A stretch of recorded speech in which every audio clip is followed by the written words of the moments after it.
My last spicy take is, it's funny because I'm one of these people, but it's like selling business coaching to coaches isn't a career. It's a pyramid scheme. And I'll talk to this because I'm a business coach, right? Yeah. So like I'm literally like mirror, right?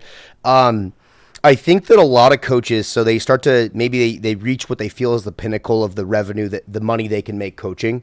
And then you see this in different, we see this in trading, like stock trading. Yeah. We see this in e-commerce, like e-com kings. Yeah. When that was popping during like post-COVID and all the money was floating around. And then, you see Affiliate it, marketing, that was a big one. Yeah, exactly. You see it all the times. And so like Alex Hormozi talks about this, and he's like, if you make so much money, if you're so successful doing the thing, then why do you need to sell coaching to do the thing? I think with coaching business for fitness entrepreneurs or fitness, coaches in the fitness industry, like a lot of coaches that I see migrating in this space, like have these big Instagram followings. Yeah. They're trying to monetize more of their following. They're trying to make more money because you can sell someone how to make more money way more at a way higher price point than sell someone coaching. Like someone who receives coaching may only pay $300 a month, but if you're selling them something that can make them more money, they might pay $1,000 a month. Yeah.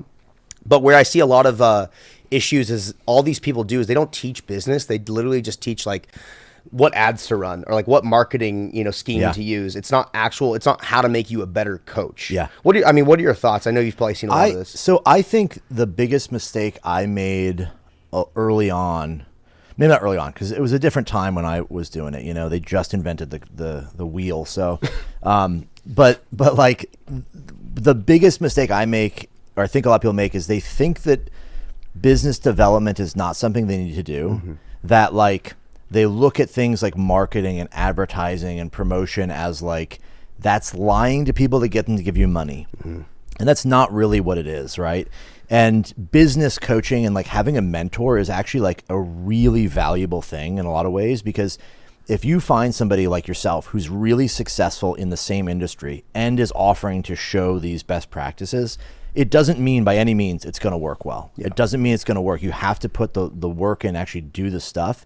But a lot of times people are just unaware of how to start that. It's really overwhelming if you are just starting out as a coaching business or a gym or something, and you have no foundation of like, how do I make a business run? Like you have to have people coming in, like you have to grow at all times. How do I manage that? How's the process of doing this?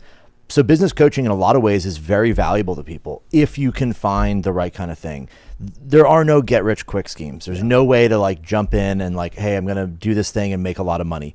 The reason we see them highlighted, like, hey, I'm 12 years old and I made an app that makes $1 million a month, is because it's so insanely weird and rare that like this thing happened, right?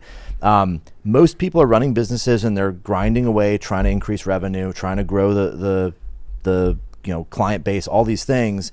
So business coaching and mentorship and those things are really valuable, especially early on, because you can start off on the best foot. Here's the systems, here's the process, here's how you get clients, here's how you keep them, here's how you fulfill the product. Like that's so valuable. So I think business coaching is actually really good if you find the right person. Yeah, I think like the key there, it's funny, tangent to finding the right business coach, but like when I coach, I teach systems and like things that actually allow the coach to spend more time doing the thing they enjoy, which is the coaching. And I find a lot of times coaches feel like they're capped at like 30 one-on-one clients because they're using 10 different programs to deliver 100%. Effective feedback and programming. And they don't feel like they have time to do the stuff that actually would give them more time to coach and do the thing they enjoy doing, or even get to the point where they can hire someone to maybe do their bookkeeping and some of those things outside of coaching that, again, allows them to be in front of the camera, market, in front of the client, talk to them, things like that, I find are super important. But a lot of these, if I look at a lot of these like fitness coaching companies, fitness business coaching companies, it's all about, let's teach you how to build your sales funnel to 10x your revenue. But they're not teaching you how to be a more effective coach or your time management or even talk about maybe what you want out of life. Like, why are you coaching and who are you trying to help? Those type of things. I think I'd be curious to hear your take on this. Do you feel like there's a push in the industry to do the like white label a fitness app and sell a subscription to thousands of people and make all this passive income? Yeah. And what do you think the negative impact of that is? Yeah, I mean, I think there's a huge push. I think the only people that can actually do that to at scale and with success are the people who have huge followings. Yeah. And so I think a lot of people sort of glorify that and they want to build something like that. Like I was talking with a coach recently, and they want to create that, but they don't have that type of audience. Yeah. And so like, I mean, I've talked about this before, but like we at SoCal, we have like a 15,000 person email list. Yeah. And we tried to start like a low barrier to entry offer. You know, it was like $8 a week. You get this and this, that, and the other thing. And I had like 3 people sign up. Yeah. And so you wonder like, maybe it's our fault and the execution was completely off. I think the value of the program was actually really good. Like they could get feedback on all their lifts. Wow. They just were on the same program together pretty much.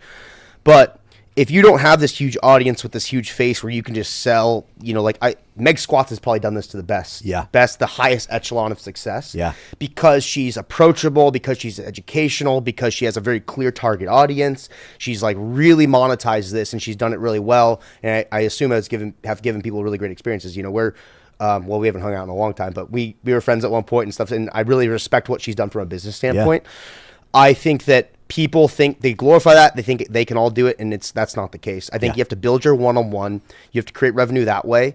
And then from there, we look at how do we increase other verticals, but people try to do that way too early. They try to create other verticals way too early, and then all of a sudden they get distracted from the meat and potatoes by the asparagus and the carrots. Yeah. And then all of a sudden your meat sucks. It's overcooked, and the chef sends it back, and your client quits. Yeah. And all you're left with are 3 people on a subscription paying you $8 a week. Yeah. And so there's no point. So I find that from the spicy take standpoint, don't just go directly to trying to sell business coaching. Like if you want to get into that side of things, if you're listening to this and you mentor other people, do it. I found like great value in doing it. I did it for free for a long time, just like I used to coach for free before I was a coach.